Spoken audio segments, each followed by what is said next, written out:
এই মাসেই কার্তিকে হেমন্তের হিমেল পরশ পাওয়া গেলেও অগ্রায়ণে সেই ছবি কিছুটা হলেও ধাক্কা খেয়েছে। অন্তত ঠান্ডার পরশ মেখে অগ্রায়ণের শুরুটা হলো না বঙ্গবাসীর। দিনের বেলায় রোদের তাপ যথেষ্ট গায়ে লাগছে, যা কয়েকদিন আগেও অনুভূত হচ্ছিল। আজ দিনের আকাশ মূলত পরিষ্কার থাকলেও ভোরের দিকে কুয়াশার দাপট ভালোই ছিল। কলকাতা সহ পার্শ্ববর্তী অঞ্চলে এদিন সর্বোচ্চ তাপমাত্রা থাকবে 29 ডিগ্রি সেলসিয়াসে এবং সর্বনিম্ন তাপমাত্রা ছিল আজ 19 ডিগ্রি সেলসিয়াসে। আজ রাতের দিকেও এই সর্বনিম্ন তাপমাত্রা 18 থেকে 19 ডিগ্রি সেলসিয়াসের ঘরেই থাকবে। এই আবহাওয়ার পরিবর্তনের কারণ ব্যাখ্যা করে আবহাওয়া দপ্তর জানিয়েছে, শ্রীলঙ্কা উপকূলের কাছে দক্ষিণ পশ্চিম বঙ্গোপসাগরের ওপরে যে নিম্নচাপ অঞ্চল তৈরি হয়েছে তার দোসর একটি ঘূর্ণাবর্ত, যদিও তার সরাসরি প্রভাব এই রাজ্যের ওপর পড়বে না।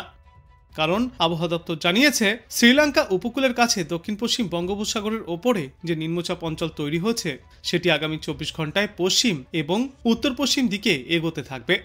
তবে সমুদ্রে এই আবহে আগামী শনিবার নাগাদ দক্ষিণ পূর্ব বঙ্গোপসাগরের ওপরে তৈরি হতে পারে আরও একটি নিম্নচাপ অঞ্চল, যা আগামী 48 ঘন্টায় আরও সুস্পষ্ট হবে। তারপর তার অভিমুখ স্পষ্ট হবে। কিন্তু আপাতত বাংলার কোথাও ঝড় বৃষ্টির তেমন কোনো পূর্বাভাস নেই। দক্ষিণ এবং উত্তরবঙ্গের সব জায়গাতেই আগামী 2 থেকে 3 দিনে তাপমাত্রা 2 থেকে 3 ডিগ্রি সেলসিয়াস পর্যন্ত ঊর্ধ্বমুখী থাকবে, যা ইতিমধ্যে অনুভূতও হচ্ছে। পরবর্তী 4 দিনেও তাপমাত্রার বিশেষ কোনো হেরফের ঘটবে না। কলকাতার আকাশ আপাতত পরিষ্কার থাকবে, কারণ কলকাতা ও তৎপার্শ্ববর্তী জেলাগুলিতে কুয়াশার দাপট একটু কম। গত কয়েকদিনে স্বাভাবিকের নিচেই ছিল সর্বোচ্চ এবং সর্বনিম্ন তাপমাত্রা। তবে আজ থেকেই এই আবহাওয়ায় আসবে পরিবর্তন। সর্বোচ্চ তাপমাত্রা ফিরে একবার 30 ডিগ্রি সেলসিয়াসের ঘর ছোবে। যদিও বলা হচ্ছে এই মাসটা যেহেতু অগ্রায়ণ মাস, তাই আগের মতো গরম আর ফিরবে না বাংলায়। এভাবেই ঠান্ডা গরমে মিলেমিশে বাংলায় শীতের আগমন হওয়ার পূর্বাভাসও রয়েছে। আর আজ বাতাসে আপেক্ষিক আর্দ্রতার সর্বাধিক পরিমাণ থাকবে 91% এবং সর্বনিম্ন পরিমাণ থাকবে 41%। উত্তরবঙ্গের পাহাড়ি অঞ্চলগুলিতে ছিটেফোঁটা বৃষ্টির সম্ভাবনা রয়েছে। এবাদে বাদবাকি উত্তরবঙ্গ এবং দক্ষিণবঙ্গের সর্বত্রই শুষ্ক এবং মনোরম আবহাওয়া থাকবে। আবহাওয়া দপ্তর সূত্রে জানা গিয়েছে, আগামী কয়েকদিনে দক্ষিণবঙ্গের ওপরে ভালোই প্রভাব পড়তে চলেছে পূর্বের হাওয়ার। বাতাসে জলীয়বাষ্পের পরিমাণ আরও কিছুটা বাড়তে পারে, ফলে দিনে এবং রাতে তাপমাত্রা বাড়ার সম্ভাবনাও তৈরি হচ্ছে। অন্যদিকে উত্তর ভারতে তৈরি হয়েছে পশ্চিমী ঝঞ্ঝা, ফলে আগামীকাল থেকেই উত্তর পশ্চিম ভারত থেকে শীতল বায়ুর প্রবেশ কিছুটা বাধাপ্রাপ্য হবে, থমকে যাবে পারদ পতনও। বিশেষজ্ঞরা জানিয়েছেন, এই ঝঞ্ঝার প্রভাবে আগামী 2 দিনে সিকিম সহ উত্তরবঙ্গের পাহাড়ি অঞ্চলগুলির বেশ কয়েকটি জায়গায় হালকা থেকে মাঝারি বৃষ্টিপাতও চলতে পারে। তারপর এই সপ্তাহের শেষের দিকে বঙ্গোপসাগরে ফের আরও একটি ঘূর্ণাবর্ত তৈরি হওয়ার সম্ভাবনাও রয়েছে, যা নিম্নচাপেও পরিণত হওয়ার সম্ভাবনা। এর প্রভাবে নভেম্বরের শেষের দিকে দক্ষিণবঙ্গের উপকূলবর্তী 6টি জেলায় আকাশ মেঘলা থাকার সম্ভাবনা। আর বাতাসে জলীয়বাষ্পের পরিমাণ অনেকাংশেই বাড়বে বলেও জানা যাচ্ছে, ফলে শীতের আমেজ উধাও হওয়ার সম্ভাবনাও রয়েছে। পশ্চিমী ঝঞ্ঝা কাটলেও নয়া এই নিম্নচাপের সম্ভাবনায় সব মিলিয়ে নভেম্বরের শেষে আর জাঁকিয়ে শীত পড়ার সম্ভাবনা নেই তা স্পষ্ট। ইতিমধ্যেই চড়তে শুরু করেছে কলকাতার তাপমাত্রাও। কলকাতায় এদিন সর্বোচ্চ তাপমাত্রা থাকবে 29 থেকে 30 ডিগ্রি সেলসিয়াসে এবং সর্বনিম্ন তাপমাত্রা থাকবে 19 ডিগ্রি সেলসিয়াসের আশপাশে। আগামী কয়েকদিনের মধ্যেই এই সর্বনিম্ন তাপমাত্রা 20 থেকে 21 ডিগ্রি সেলসিয়াসের ঘরেও পৌঁছাতে পারে, অর্থাৎ গায়েব হবে ঠান্ডা। উত্তরবঙ্গেও বেশ ভালোই ঠান্ডা পড়ছিল, দক্ষিণবঙ্গেও পড়েছিল সর্বনিম্ন তাপমাত্রার পারদ। তবে বঙ্গোপসাগরে নতুন ঘূর্ণাবর্ত তৈরি হওয়ায় এবং পূবালি হাওয়ার প্রভাবে শীত আপাতত কিছুটা পিছিয়ে পড়েছে, ধীরে ধীরে তাপমাত্রা বাড়ছে। আলিপুর আবহাওয়া দপ্তরের পূর্বাভাস, আগামী কয়েকদিনের মধ্যেই বিভিন্ন জেলায় তাপমাত্রা আরও 2 থেকে 3 ডিগ্রি সেলসিয়াস পর্যন্ত বাড়তে পারে। তবে দিনের বেলায় তাপমাত্রা বাড়লেও ভোরে এবং সন্ধ্যার পর শীত অনুভূত হবে। এদিকে সপ্তাহের শুরু থেকেই দক্ষিণবঙ্গের বেশ কয়েকটি জেলায় কুয়াশার দাপট দেখা যাচ্ছে। বহু অঞ্চলে ভোরবেলায় ঘন কুয়াশায় দৃশ্যমানতা কমে যাওয়ায় বিপাকে পড়ছেন সকালের পথচারীরা।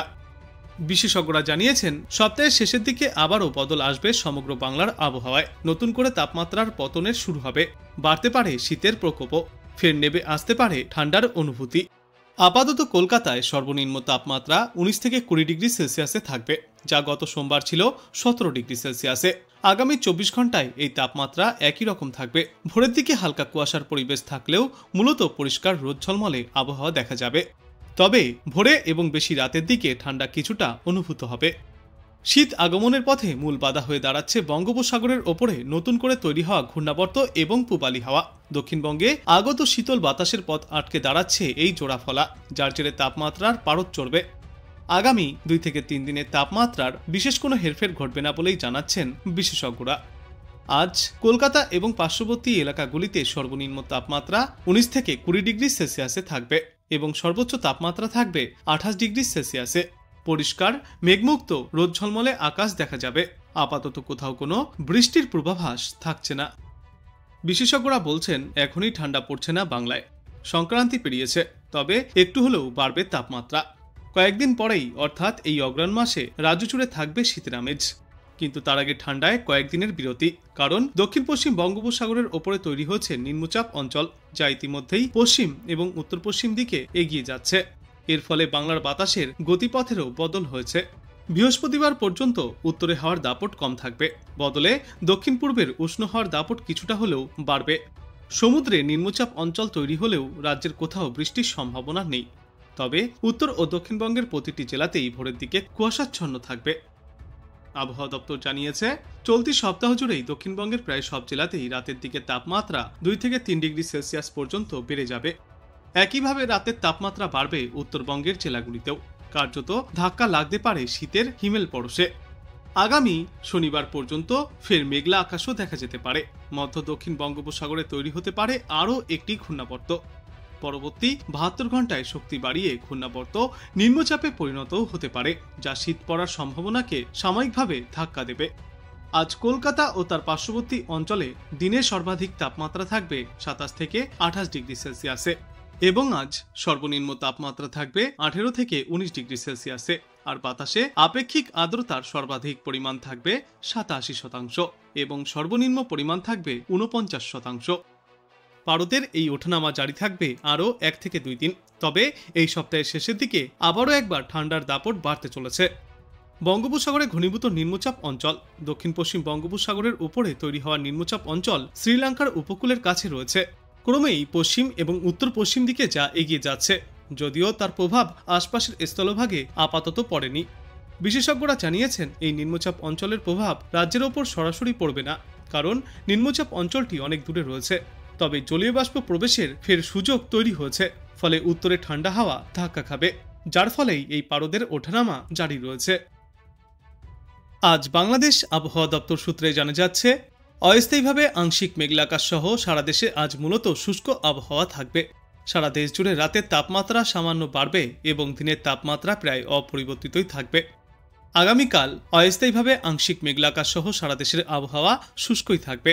সারা দেশ জুড়ে রাতের তাপমাত্রা সামান্য বাড়তে পারে এবং দিনের তাপমাত্রা প্রায় অপরিবর্তিতই থাকবে। 21শে নভেম্বর অস্থায়ীভাবে আংশিক মেঘলা আকাশ সহ সারা দেশের আবহাওয়া শুষ্ক থাকবে। ভোরের দিকে সারা দেশের কোথাও কোথাও হালকা থেকে মাঝারি কুয়াশার সম্ভাবনা রয়েছে। সারা দেশে রাতের তাপমাত্রা 1 থেকে 2 ডিগ্রি সেলসিয়াস পর্যন্ত বাড়তে পারে এবং দিনের তাপমাত্রা সামান্য কম হবে। 22শে নভেম্বর অস্থায়ীভাবে আংশিক মেঘলা আকাশ সহ সারা দেশের আবহাওয়া শুষ্ক থাকবে। ভোরের দিকে সারা দেশের কোথাও কোথাও হালকা থেকে মাঝারি ধরনের কুয়াশা পড়তে পারে। সারা দেশে রাত এবং দিনের তাপমাত্রা সামান্য বাড়বে। 23শে নভেম্বর অস্থায়ীভাবে আংশিক মেঘলা আকাশ সহ সারা দেশের আবহাওয়া শুষ্ক থাকবে। ভোরের দিকে সারা দেশ জুড়ে কোথাও কোথাও হালকা থেকে মাঝারি এবং কোথাও ঘন কুয়াশার দাপটও দেখা যেতে পারে। সারা দেশ জুড়ে দিন এবং রাতের তাপমাত্রা সামান্য কম হবে।